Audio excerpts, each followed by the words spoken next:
What's going on YouTube? This is Ryba back at the bench, and today I've got another cut or carry knife review. Today looking at the Opinel knife. Now I was debating a little bit doing either a head-to-head or a cut or carry because I do have two different versions, but it's basically the same knife just in two different sizes. So everybody knows the Opinel. I can't believe I've never had one of these on the channel before. But I did grab these two from somebody. This is the number 6 and the number 8. So they just go up in size. I think there's like 10 or 12 different versions of the same knife, like number 2 through 12 or something like that. So again, 6 and 8. And there are a couple other differences between these. Now, I just happen to have different steels and different handle materials. I think pretty much you can get every different model in each steel and each handle, but don't quote me on that, I'm not totally sure. But what I have here, again, 6 and 8. So the 6 here, as you can see, is the inox version. So this is kind of, I think, the normal Opinel. So this is the Sandvik steel version. I think more of the classic basic Opinel. And this is in the, I believe it's olive wood. It looks like olive wood to me. I'm pretty sure I verified that. Yeah, so olive wood handle, olive wood, really pretty wood. A lot of kitchen utensils use olive wood. It's a pretty tight grain. Anyway, it's a nice looking option there. And then this one, the number 8, is in, I don't know if this is the carbone, if that's how they pronounce that, but it's the carbon steel version, which a lot of people really like on these.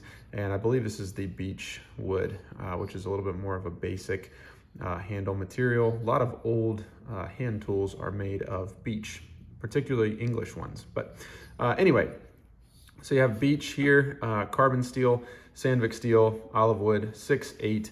Otherwise, they are the exact same knife. So a little bit of a comparison. Obviously, the size here, the steel, and you know, they both have this what they call, I think, the Viro block or something like that. But essentially, it's this collar here that just turns, so it serves two purposes. One is when the knife is closed, you can rotate this to lock it so that you cannot open the knife. It blocks it right there.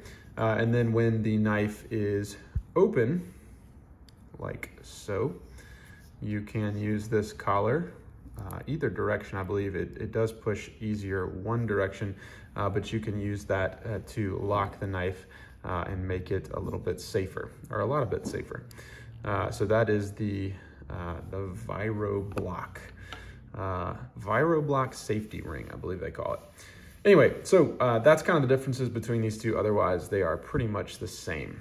So let me get into, actually, let me do a size comparison apart from these two, just so you get an idea. I grabbed a couple other kind of classic knives that I just happen to have. So the Civivi Rustic Gent is one that I like quite a bit. Somewhat, I guess this is kind of in between these two. Somewhat comparable to the 8 there. And then I grabbed the Spyderco Rhodey, which is a favorite of mine, pretty small. And then this is the Cadet, which I also like quite a bit, although I don't carry too often. So there you go, little size comparison there. All right, let's get into the cut or carry review on the Opinel. All right, so likes. So I think the first thing to like is that this is just a classic knife. This is a knife, and honestly, I didn't do any research. I just remember years and years ago, a buddy of mine talking about this knife, and I want to say he was saying it was the Hemingway knife, but I think a lot of famous people were known to carry Opinel's very famous knife.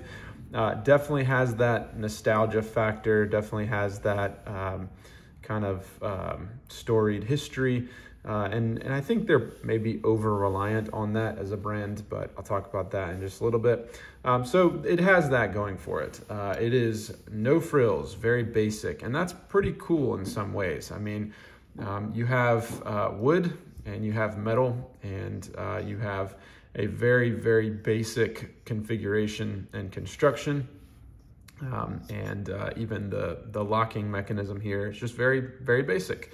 So this is a knife that looks like, you know, it could be or was assembled pretty simply, but it looks like an older knife, but it still looks pretty cool. I think aesthetically, it's a pretty neat knife. I love bevels like this in woodworking in general, so I really, really like that. And just generally, I think the knife I think it's a pretty good looking knife.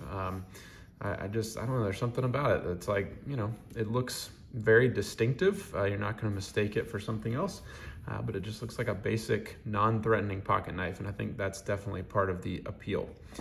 The other thing that I like about these is that you have options. So, you know, with a knife like this, one that is, I don't know, so storied and kind of basic, I do think it's cool that they're giving you a carbon steel option.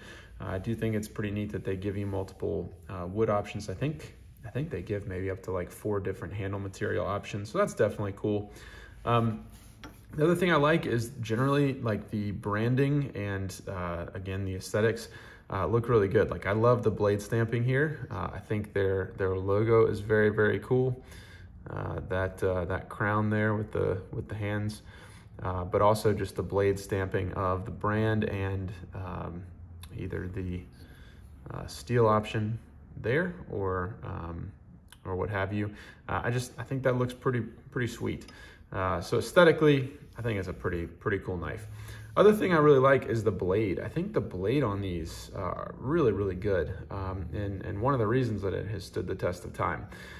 You have a lot of sharpened blade length here, given the size of the knife. I mean, that's, you know, half the size of the knife, long blade there, really, really nice and slicey, flat grind, just really, really nice. And so definitely I get the appeal in that way.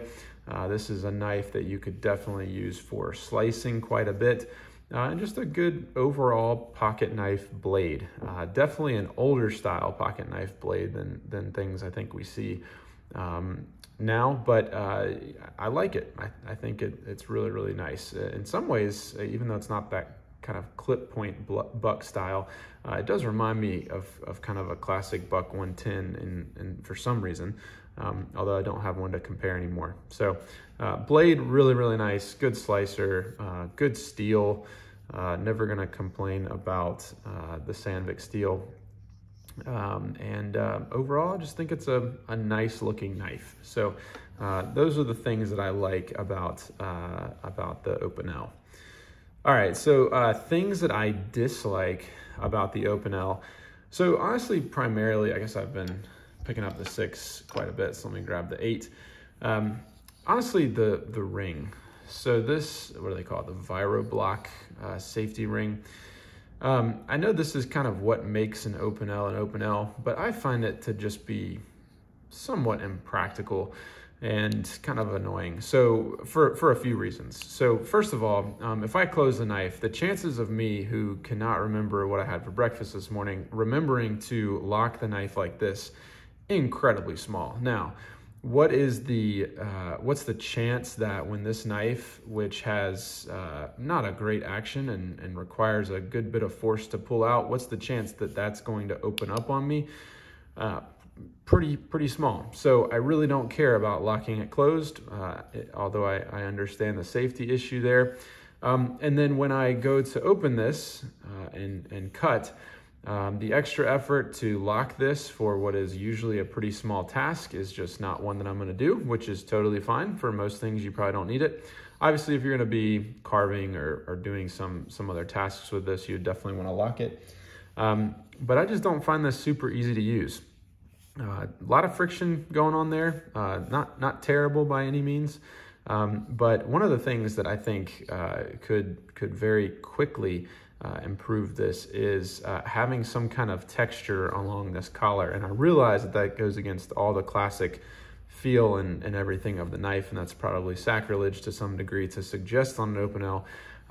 But you know, unless you're really pushing up against the sides right here, I find this pretty slick and difficult to do.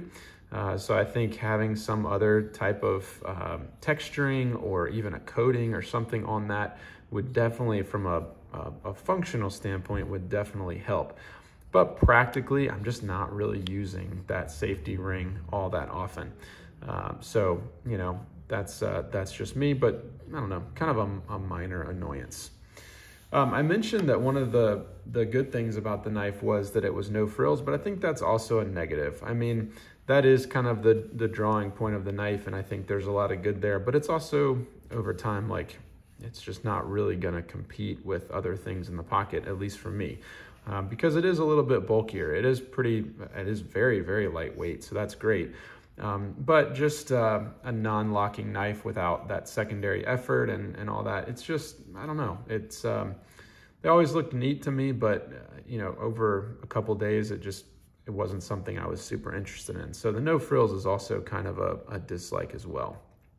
And on that front, it's just not a very satisfying knife for me to use. And I really thought I would get into the classic feel of it and kind of the, I don't know what you call that, but I thought I would really get into it. And I definitely like this one more than the number 8, although I think the number 8 is maybe the more popular.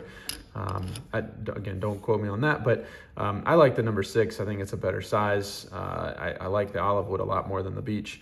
But to me, this knife has kind of the Omega Speedmaster problem if you're a knife or if you're a watch guy. Omega Speedmaster, fantastic watch. I don't own one, but I probably will at some point. Great watch, a lot of history and stuff.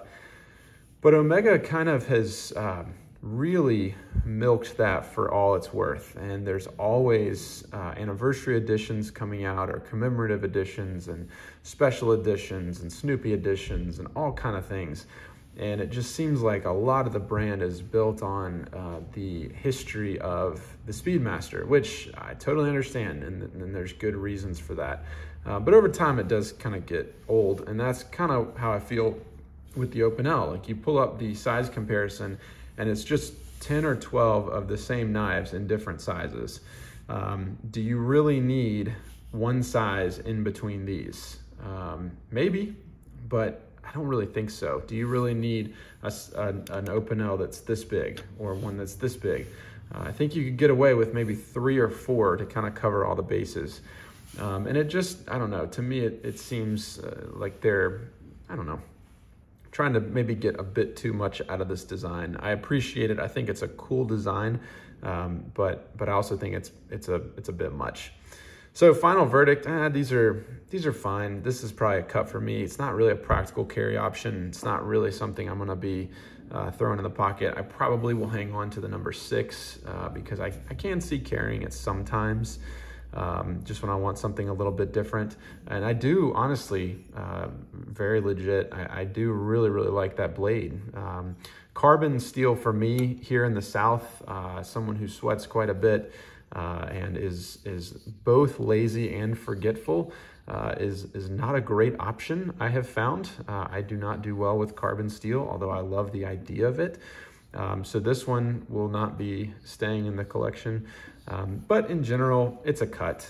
You know, technology's advanced, and while I am an old soul in most ways, this one just doesn't do it for me a ton. Maybe that'll change over time. This is a short-term review, not a long one, but time will tell. Anyway, if you have thoughts, would love to hear them. If you want more, I don't know, unresearched and random reviews like this, feel free to follow, and I will see you next time.